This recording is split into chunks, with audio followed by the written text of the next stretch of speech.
ಚುನಾವಣೆ ರಂಗೇರೋಕೆ ಆರಂಭವಾಗ್ತಾ ಇದೆ. ಏಪ್ರಿಲ್ ತಿಂಗಳಿನಿಂದ ಆರಂಭವಾಗ್ತಾ ಇದ್ದಂಗೆ ಅದರ ಕಾವು ಜೋರಾಗುತ್ತೆ.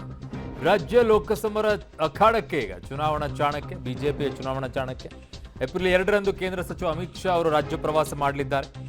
ಚನ್ನಪಟ್ಟಣದಲ್ಲಿ ಬೃಹತ್ ರೋಡ್ ಶೋ ಮತ್ತು ಸಮಾವೇಶವನ್ನು ನಡೆಸಲಿದ್ದಾರೆ. ಡಿಕೆ ಸಹೋದರರ ವಿರುದ್ಧ ಅಮಿತ್ ಶಾ ರೋಡ್ ಶೋ ಅನ್ನು ನಡೆಸಲಿದ್ದಾರೆ. ಮೈತ್ರಿ ಅಭ್ಯರ್ಥಿ ಡಾಕ್ಟರ್ ಮಂಜುನಾಥ್ ಪರವಾಗಿ ಪ್ರಚಾರವನ್ನ ಮಾಡಲಿದ್ದಾರೆ. ಬೆಂಗಳೂರು ಗ್ರಾಮಾಂತರ, ಚಿಕ್ಕಬಳ್ಳಾಪುರ ಕ್ಷೇತ್ರದಲ್ಲಿ ಸಮಾವೇಶವನ್ನ ನಡೆಸಲಿದ್ದಾರೆ. ರಾಜ್ಯ ಲೋಕಸಭಾ ಅಖಾಡಕ್ಕೆ ಈಗ ಬಿಜೆಪಿಯ ಚುನಾವಣಾ ಚಾಣಕ್ಯ ಅಮಿತ್ ಶಾ ಅವರು ಎಂಟ್ರಿ ಕೊಡಲಿದ್ದಾರೆ. ಅದು ಏಪ್ರಿಲ್ 2ರಂದು ಕೇಂದ್ರ ಸಚಿವ ಅಮಿತ್ ಶಾ ಅವರು ರಾಜ್ಯ ಪ್ರವಾಸ ಕೈಗೊಳ್ಳುತ್ತಾ ಇದ್ದಾರೆ. ಚನ್ನಪಟ್ಟಣದಲ್ಲಿ ಬೃಹತ್ ರೋಡ್ ಶೋ ಅನ್ನು ನಡೆಸಲಿದ್ದಾರೆ, ಸಮಾವೇಶ ಕೂಡ ನಡೆಸಲಿದ್ದಾರೆ. ಇದು ಡಿಕೆ ಸಹೋದರರ ವಿರುದ್ಧ ನಡೆಸ್ತಾ ಇರುವಂತಹ ರೋಡ್ ಶೋ. ಮೈತ್ರಿ ಅಭ್ಯರ್ಥಿ ಡಾಕ್ಟರ್ ಮಂಜುನಾಥ್ ಪರವಾಗಿ ಪ್ರಚಾರವನ್ನು ನಡೆಸಲಿದ್ದಾರೆ.